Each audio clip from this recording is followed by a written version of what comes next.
Good morning and welcome to today's International Space Station Update Hour.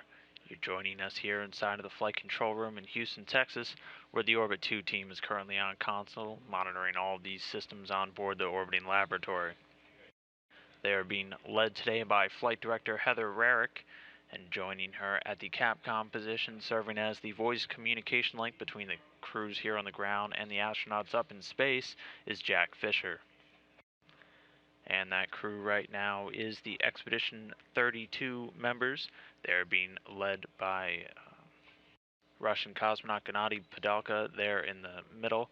This is Padalka's fourth flight and his third expedition on board the International Space Station. To the left is Russian cosmonaut Sergei Revin on his first flight, and there on the right, NASA astronaut Joe Acava, veteran of one space shuttle mission, STS-119, on board the International Space Station for his second flight. The astronauts on board pretty involved in quite a few experiment and maintenance activities today, starting off with Commander Gennady Padalka, who spent a few hours this morning back-to-back with fellow Russian cosmonaut Sergei Revin as they worked to do some maintenance on the Russian communication systems.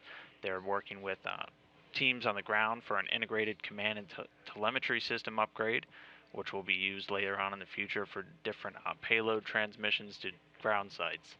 He'll also be doing a Life on the Station photo and video session with Sergei Revin before moving on to do some house cleaning work on some of the dust filters in the Mini Research Module 1 or the Rosviet module over on the Russian segment.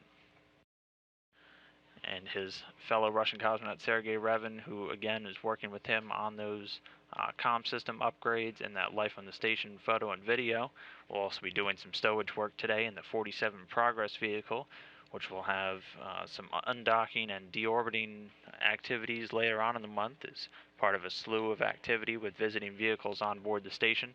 Those will kick off on July 22nd when 47P undocks from the station and then redocks 2 days later to test out one of the new Coors navigation systems, which is the automated system on board those unmanned cargo crafts that dock them to the International Space Station before finally undocking on July 30th to burn up upon re-entry into the Earth's atmosphere.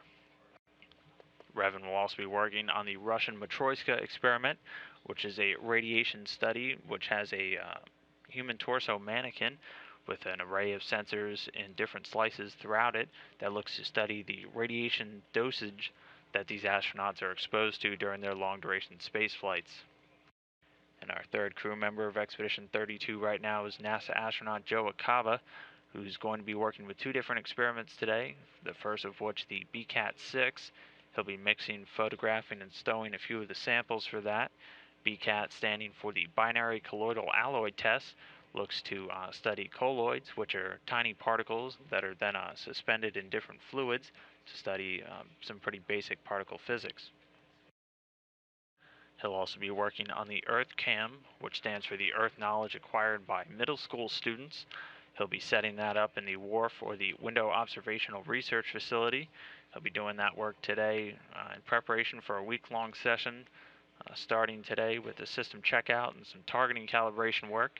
And then students and educators from around the country here in America will begin taking their images on Tuesday, with over 121 schools already signed up to participate.